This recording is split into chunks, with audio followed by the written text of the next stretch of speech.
não é por força e nem por violência, mas pelo meu espírito, assim diz o Senhor. O que essa frase bíblica tem para nos ensinar? Agora você vai descobrir até o final desse vídeo que hoje o Senhor vai falar contigo que não é por força e nem por violência, mas pelo seu espírito que ele traz as vidas e convence para o seu reino. Vamos ler livro de Zacarias, capítulo de número 4, versículos de número 6, que diz o seguinte: Esta é a palavra do Senhor para Zorobabel, não é por força, nem por violência, mas pelo meu espírito, assim diz o Senhor dos Exércitos.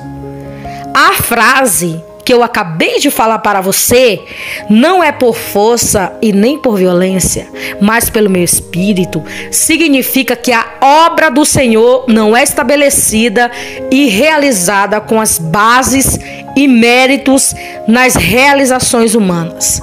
O sucesso da obra de Deus depende, antes de tudo, da ação poderosa do próprio Espírito de Deus. Para você entender esse vídeo, você precisa assistir, ouvir novamente um vídeo que eu gravei aqui, Quem é o Espírito Santo? Eu vou estar colocando aqui para você assistir no pontinho aqui, que tem parecendo com um i, e vou colocar na descrição deste vídeo abaixo. Clique nesses links abaixo que você vai saber quem é o Espírito Santo.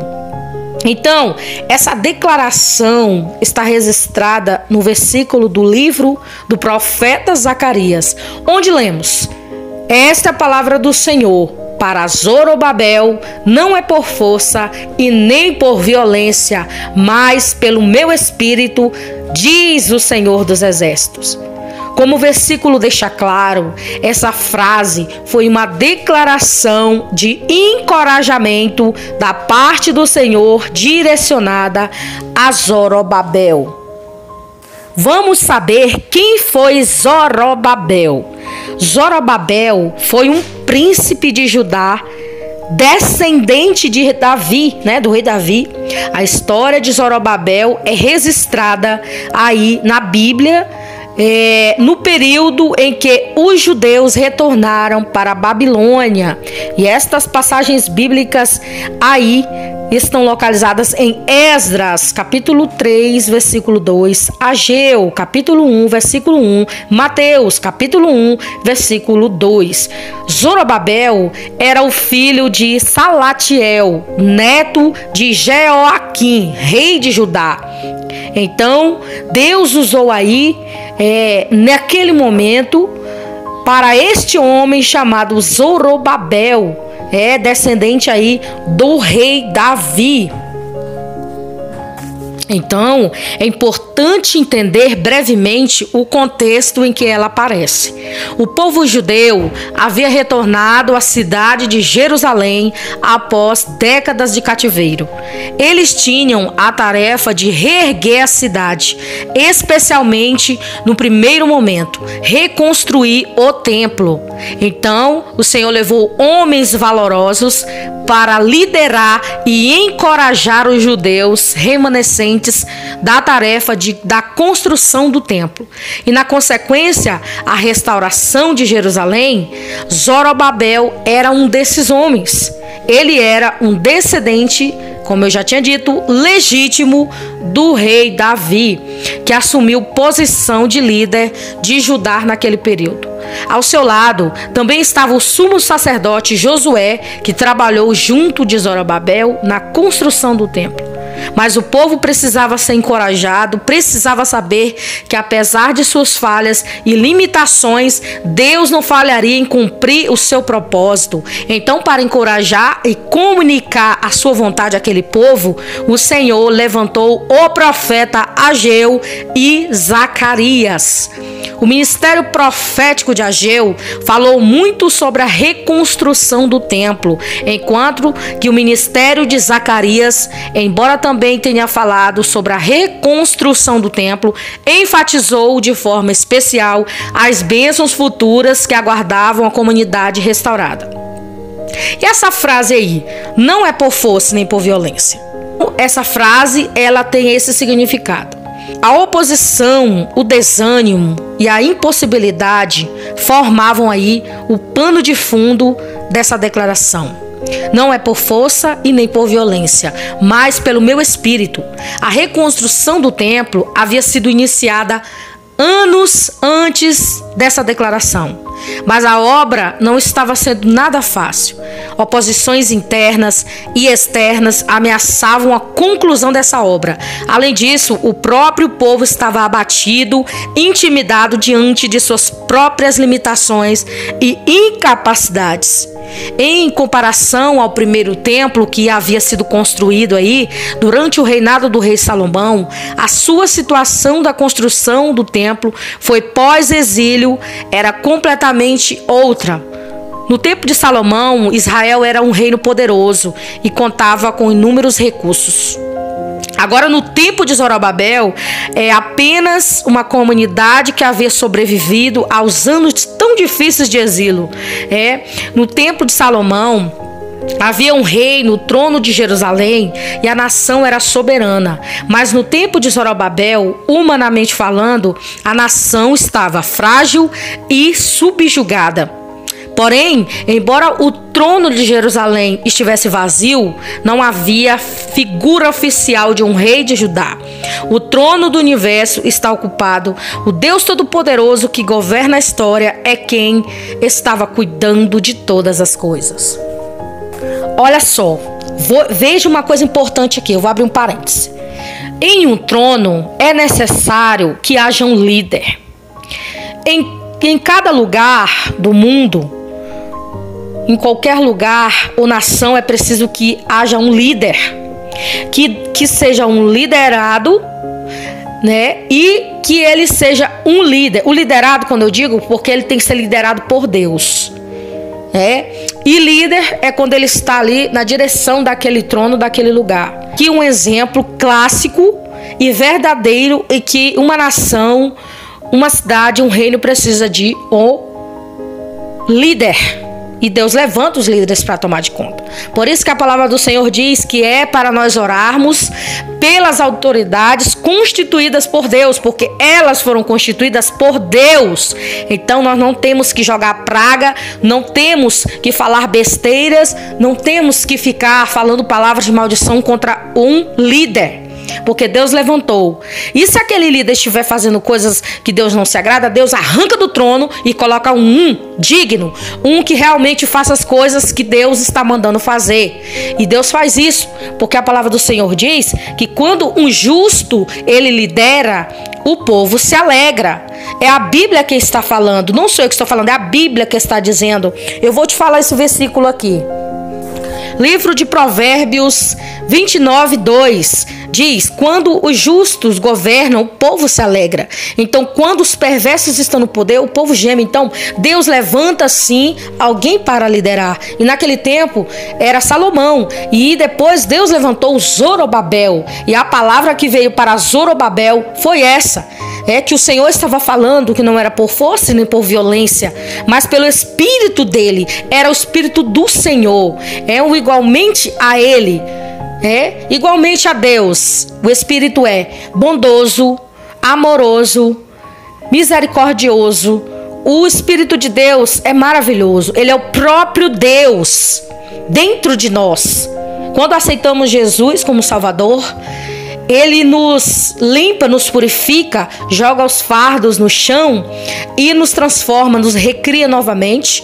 E nós, a partir daquele momento, estamos lavados com o sangue do Cordeiro e ali recebemos o selo, né? Não imediatamente. Tem gente que recebe o Espírito Santo no mesmo dia, mas tem pessoas que depois demoram um pouco, mas naquele momento aquela pessoa já tem o Espírito Santo, já é acompanhado pelo Espírito Santo. Então nós que servimos ao Senhor, nós temos que deixar o Espírito de Deus nos guiarmos. Ele é quem vai falar através de nós, Ele é quem vai nos guiar. Então naquele contexto ali de Zorobabel, Deus usou o profeta para ele para falar isso. que não era por força, que não era por violência, mas que Deus estava no controle de tudo e que ele ia convencer quem tinha de ser convencido, porque o Espírito Santo, ele é o próprio Deus dentro de nós, como eu falei. Então ninguém pode resistir ao Espírito Santo. Ninguém consegue resistir ao Espírito Santo. Preste atenção. Quando você se arrepia todo quando alguém fala, quando você começa a chorar, quando você sente a vontade de chorar, é o Espírito Santo tocando no teu coração. É o Espírito de Deus falando com você, querendo falar que quer te salvar. Então dê ouvidos hoje à voz do Espírito de Deus, que fala através dos servos de Deus aqui na terra e das servas do Senhor. Deixa Deus trabalhar na tua vida com poder e autoridade, porque Ele quer te libertar. Ele quer também que você seja um participante, né, dessas bênçãos, dessas coisas lindas, que é a presença de Deus dentro de nós. Então, naquele tempo ali, a reconstrução do templo havia sido iniciada anos antes dessa declaração, não é por força e nem por violência. Mas a obra não estava sendo fácil. As oposições internas e externas ameaçavam a conclusão da obra. Além disso, o próprio povo estava abatido, intimidado diante das suas próprias ilimitações, e incapacidades. É importante ressaltar aqui que quando a obra de Deus está sendo feita, sempre se levantam inimigos internos e inimigos externos. Sempre tem alguém para atrapalhar, sempre tem uma oposição para querer barrar a obra do Senhor, e às vezes a gente fica desanimado, fica ilimitado, incapacitado. Às vezes quem está fazendo a obra fica assim porque é muito bombardeado espiritualmente, porque a nossa luta não é contra a carne e contra o sangue, e os bombardeios, as coisas ruins que as pessoas lançam, deixa a gente enfraquecido, mas o Senhor nos fortalece através do seu Espírito, através do Espírito Santo, que é Deus dentro de nós. Ele nos levanta. Então, apesar de tudo isso, o templo, ele tem força através do homem de Deus para ser reconstruído novamente. Então, essa comparação aí com o primeiro templo havia sido reconstruído aí pelo rei Salomão. A situação de reconstrução do templo pós-exílio era completamente outra. No tempo de Salomão, o Israel era um reino poderoso e contava com inúmeros recursos. O que são recursos? No tempo de Salomão, o reino de Israel era riquíssimo, tinha muita condição financeira, muito recurso, para poder manter. Mas depois que o povo foi levado por Nabucodonosor e eles voltaram do exílio porque eles estavam presos, a situação ficou difícil, a reconstrução ficou difícil para a liderança aí de Zorobabel. Então estava difícil sim, mas Deus estava presente, Deus estava ali. Então agora no tempo de Zorobabel havia apenas uma comunidade, como já havia falado. Zorobabel aí, descendente de Davi, e Josué, eles, na verdade, só Zorobabel que era descendente de Davi. Josué estava ali junto, que era o sacerdote, para ajudar Zorobabel. Eles eram seres humanos limitados, que não tinham recursos necessários para concluir a obra de Deus. Daí vem o encorajamento do Senhor. Não é por força e nem por violência, mas pelo meu Espírito. Nessa expressão, a palavra força traduz em hebraico Hayun, que significa habilidade. Hayuil indica habilidade, H-A-Y-I-L, e eficiência, proeza humana. Esse termo muitas vezes é aplicado no sentido militar para enfatizar a força, a bravura de um exército.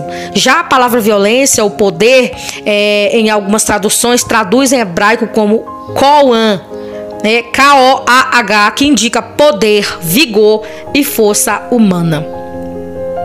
Então, quando o Senhor diz assim, mas é pelo meu Espírito, Ele está falando que através do seu poder, Então, quando o rei Salomão construiu o primeiro templo, ele contava aí com um exército de operários. Leia aí 1 de Reis 5, 13 e 18. Com uma oferta de mão de obra quase ilimitada. Não faltava recursos de uma construção bem-sucedida. Claro que aquela situação confortável também havia sido providenciada por Deus. Mas o Senhor é quem havia feito prosperar o reinado de Davi e, na sequência, abençoado o reinado de Salomão, como uma nação soberana sobre outras nações. Israel recebia tributos e juntava tesouros que possibilitava a construção esplendorosa. Mas os judeus no tempo de Zorobabel não tinham a força e nem vigor, habilidade e poder de seus antepassados, que dispuseram quando construíram o templo de rei Salomão.